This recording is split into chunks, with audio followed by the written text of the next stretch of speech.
Абай саябағы шымкенттіктердің сүйікті демалыс орындарының бірі. Саябақ Ұлы Абай Құнанбайұлы, қазақ халқының ақыны, ойшылы және ағартушысы құрметіне аталған.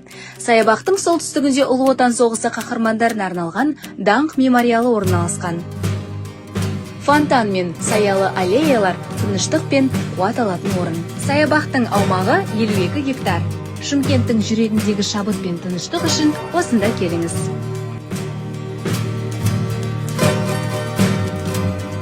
Locked in a stalemate, man was no hope. Rock in a hard place, it's battery control.